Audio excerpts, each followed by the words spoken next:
খোদার জ্বালায় নবী আমার বেঁধেছিলেন পেটে পাথর,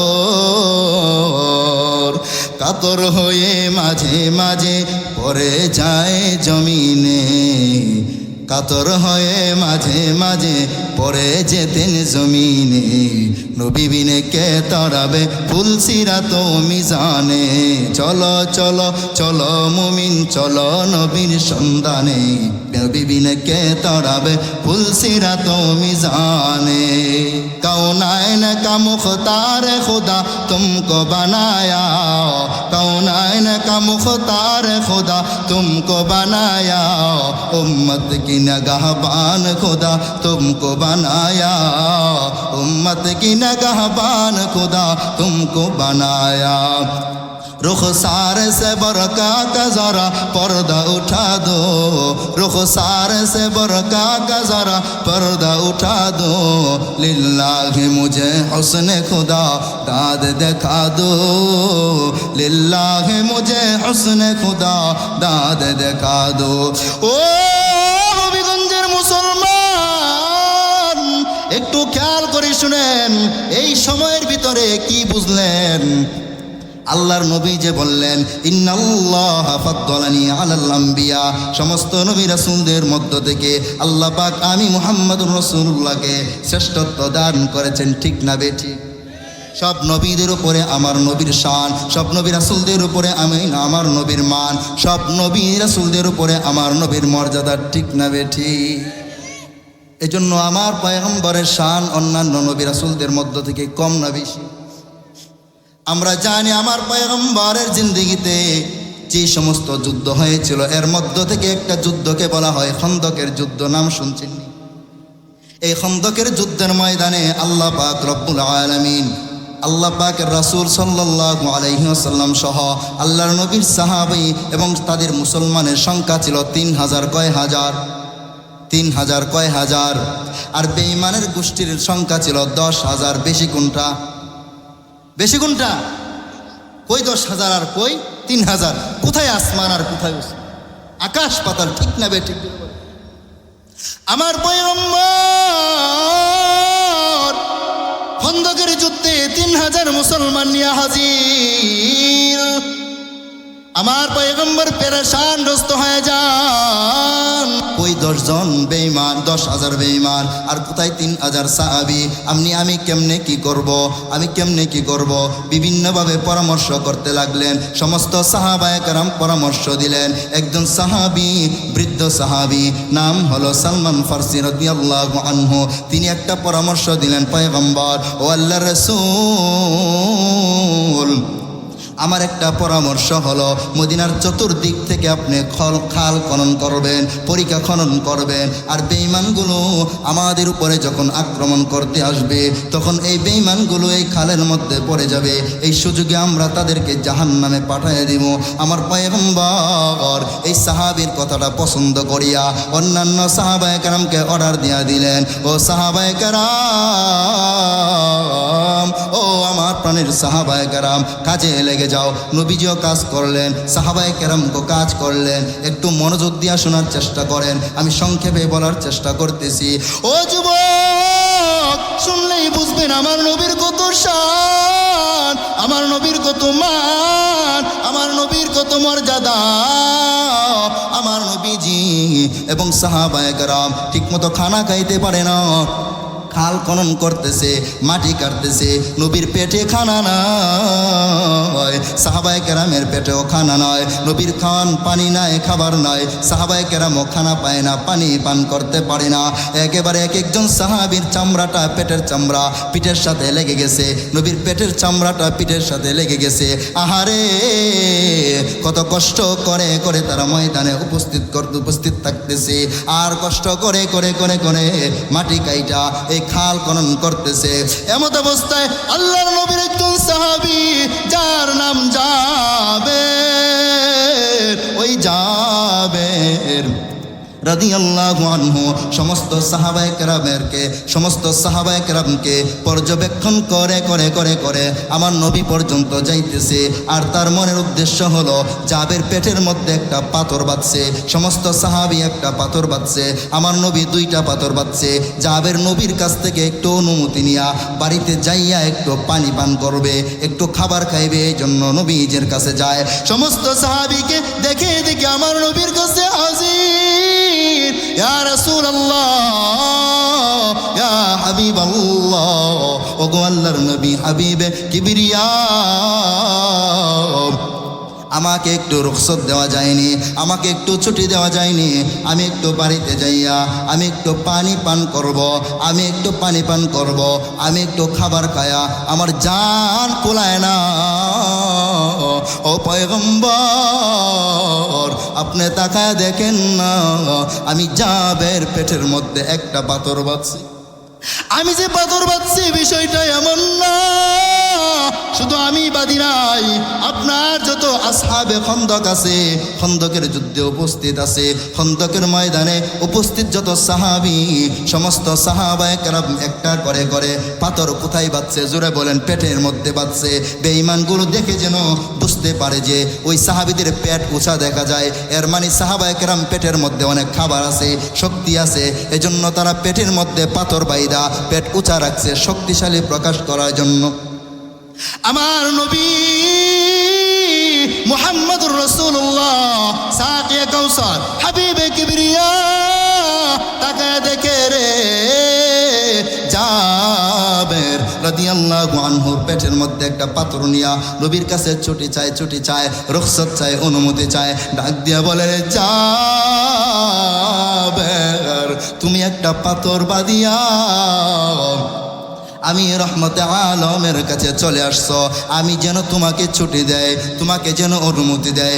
একটা পাথর সহ্য করতে পারো না, ক্ষুধার জ্বালা সহ্য করতে পারো না, কিন্তু তুমি তাকাও, আমি হাবিবে কিবরিয়া, যার জন্য সব কিছু সৃষ্টি হয়েছে, যার উপর দিয়া মশা উড়া হারাম, মাছি বসা হারাম, পাখি উড়াল দেওয়া হারাম, আল্লাহ পাক নিষেধ করে দিয়েছে। আমার নবী বলে, সাহাবী জাবের, একটা পাথর সহ্য করতে পারো না, তুমি তাকায় দেখো না, আমি রহমাতুল লিল আলামিনের পেটের মধ্যে দুইটা পাথর বাঁধছি। খোদার জ্বালায় নবী আমার বেঁধেছিলেন পেটে পাথর, কাতর হয়ে মাঝে মাঝে পড়ে যায় জমিনে, কাতর হয়ে মাঝে মাঝে পড়ে যেতেন জমিনে। নবী বিনে কে তরাবে ফুলসিরাত মিজানে, চলো চলো চলো মুমিন চলো নবীর সন্ধানে, নবী বিনে কে তরাবে ফুলসিরাত মিজানে। ওই নবীর সাহাবী জাবের এতক্ষণ নিজের কষ্ট নিয়ে ব্যস্ত, কিন্তু যখন তাকায় দেখলেন আমার নবীর পেটের মধ্যে দুইটা পাথর, জাবের ইবনে আব্দুল্লাহ আর সহ্য করতে পারে না, চোখের পানি ফালায়া একেবারে অজ্ঞানের মতো দৌড়ে দৌড়ে বাড়িতে চলে যায়। বাড়িতে যাইয়া কান্না করে করে স্ত্রীকে বলে, স্ত্রী আমার দরজাটা খুলে দাও। ওই স্ত্রী গো, আর স্ত্রী তাকায় দেখে রে, দরজা খুলিয়া তাকায় দেখে তার স্বামী জাবের কান্না করতেছে। ওই জাবেরের কান্না দেখে স্ত্রীও কান্না করে, ডাক দিয়ে বলে, স্বামী আমার, আপনি তো নবীজির সাথে যুদ্ধের ময়দানে গেছিলেন, আপনি কেন কান্না করে করে আগমন করলেন? জানি না আমার নবীর কিছু হয়েছে কিনা, আমার নবী কি দুনিয়ার মধ্যে নাই? আপনি তো খুশি হয়ে আসার কথা ছিলেন, কেন কান্নায় ভেঙ্গে পড়েছেন? জাবের রাদিয়াল্লাহু আনহু কান্না বাড়ায় দিয়ে ডাক দিয়ে বলে, ও আমার প্রাণের স্ত্রী, আমি সহ্য করতে পারি না। আকায়ে নামদার মুহাম্মাদুর রাসূলুল্লাহ মুহাম্মাদুর রাসূলুল্লাহ সাল্লাল্লাহু আলাইহি ওয়াসাল্লাম তার পেট মুবারকের মধ্যে দুইটা পাথর বাঁধছে। খেলা দেখানোর জন্য নয়, তামাশার জন্য নয়। কেন রে বলেন নবীজি ক্ষুধার তাড়নায় সহ্য করতে পারে না, কাতর হয়ে জমিনে পড়ে যায়। নবী আমার দুইটা পাথর বাঁধছে, আমরা সাহাবীরা একটা পাথর বাঁধি, একটা পাথর বাঁধলাম। আর নবী আমার দুইটা পাথর পেটের মধ্যে বাঁধছে। নবীর কষ্ট আর সহ্য করতে পারি না। তাকায় দেখো না পেটের এই ঘরের মধ্যে কোনো খাবার আছে না নাই। স্ত্রী কান্নায় ভেঙ্গে পড়িয়া ডাক দিয়া বলে, স্বামী আমার ঘরের মধ্যে তেমন কোনো খানা নাই, ছোট একটা বকরির বাচ্চা আছে আর অল্প আটা আছে। আমার নবীকে একটু একা একা দাওয়াত দিয়ে আসেন, এই ছাগলের বাচ্চাটা জবাই করিয়া আমার নবীকে এই আটাগুলো দিয়া কামিরা বানায়া আমার নবীকে খাওয়াবো, আমার নবীকে খাওয়াবো তৃপ্তি সহকারে। নবীর কাছে যান, গিয়া দাওয়াত দিয়ে আসেন, কানে কানে দাওয়াত দিবেন, কারণ সবাইকে দাওয়াত কারণ সম্ভব হবে না, 3-4 জন সর্বোচ্চ খেতে পারবে। আমার নবীর সাহাবী জাবের আমার নবীর কাছে যাইয়া নবীকে আস্তে আস্তে ডাক দিয়া বলে, আসসালামু আলাইকা ইয়া রাসূলুল্লাহ, ওগো আল্লাহর হাবিব আপনার কষ্ট সহ্য করা যায় না। ও আল্লাহর রাসূল আপনার জন্য আমার ঘরের মধ্যে একটু খাবারের আয়োজন করতেছি, আপনি একা যাবেন আর সাথে 2-3 জন সাহাবীকে নিয়ে যাবেন। সবাইকে নিলে খাবার দিতে পারবো না। 2-3 জন সাহাবী সহ নবীকে দাওয়াত করেছে। আর এই জামাতটা ছিল 3000-এর জামাত। আমার পয়গম্বর সাল্লাল্লাহু আলাইহি ওয়াসাল্লাম কথাটা শোনা মাত্র চিৎকার মেরে ডাক দিয়া বলে, ইয়া আসহাবাল খান্দক, ও খান্দকের মধ্যে উপস্থিত সাহাবায়ে কেরাম ভালো করে শুনে নাও, তোমাদের ভাই জাবের ইবনে আব্দুল্লাহ তোমাদের সবাইকে দাওয়াত করেছেন। আপনারাই বলেন সবাইকে নাকি 3-4 জনকে? এই সাহাবায়ে কেরাম শুনিয়া একেবারে খুশি হয়ে গেলেন, উৎফুল্ল হয়ে যায়। জাবেরের মাথাটা গরম না ঠান্ডা, চেহারাটা মলিন করিয়া স্ত্রীর সামনে দাঁড়ায়া বলে, স্ত্রী আমার আমি কোনো ভুল করি নাই, তুমি যেইভাবে বলেছো সেইভাবে আমি দাওয়াত করেছি, 3-4 জনকে আমি দাওয়াত করেছি। কিন্তু নবীজি সবাইকে ঘোষণা দিয়া দিলেন। এই কথা শোনার পর স্ত্রী ডাক দিয়া বলে, স্বামী আমার আপনি টেনশন করবেন না, আমাদের পক্ষে ব্যবস্থা করা 2-3-4 জনের খাবার, আর যিনি দাওয়াত করেছেন সবাইকে তার দায়িত্ব হলো 3000-এর জামাতের খাবার।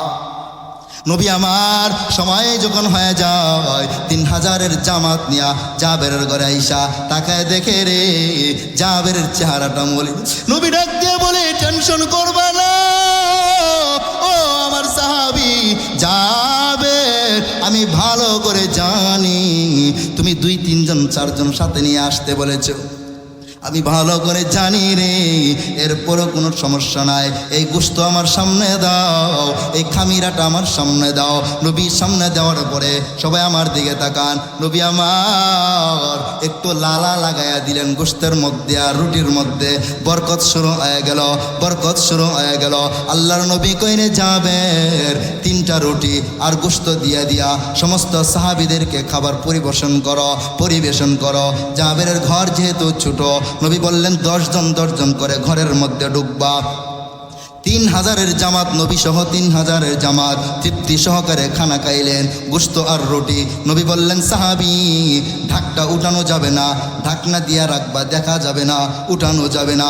সমস্ত সাহাবায়ে কেরাম এবং নবী আমার তৃপ্তি সহকারে খানা খাওয়ার পর আল্লাহর নবী ডাক দিয়ে বলে, সাহাবী জাবের তাকায় দেখো রে, কে তৃপ্তি সহকারে খাইতে পারে নাই। সাহাবী জাবের ডাক দিয়া জিজ্ঞাসা করলেন, কেমন আছো গো যে ঠিক মতো খাইতে পারো না? সাহাবায়ে কেরাম ডাক দিয়া বলে, আল্লাহর কসম আজকে এমন ভাবে খেয়েছি গলা পর্যন্ত খাইলাম, আমাদের ঘরের মধ্যেও এমনভাবে কোনোদিন খাইতে পারি না। এটা কার বরকত? এটা কার বরকত, কার শান? ও আল্লাহর যুব, আল্লাহর বান্দা বান্দি রা, এই জন্যই বলে যায় গায়ক যদি কিয়ামত পর্যন্ত গাইতে থাকে, লেখক যদি কিয়ামত পর্যন্ত লিখতে থাকে, এক পর্যায়ে গাওয়া শেষ হয়ে যাবে, এক পর্যায়ে লেখা শেষ হয়ে যাবে, এক পর্যায়ে কিয়ামত সংঘটিত হবে। আমার নবীর শান, আমার নবীর মান, আর গাওয়া লেখা শেষ হবে না। ও মেরা নবী, मेरा नबी मेरा नबी है, ओ मेरा नबी मेरा नबी मेरा नबी है। अहमद है मुहम्मद है वही ख़त्म रसूल है, मखदूम मुरब्बी है वही वाली कुल है। उस पर ही नज़र, उस पर ही नजर सारे ज़माने की लगी है। ओ मेरा नबी मेरा नबी मेरा नबी है, ओ मेरा नबी मेरा नबी मेरा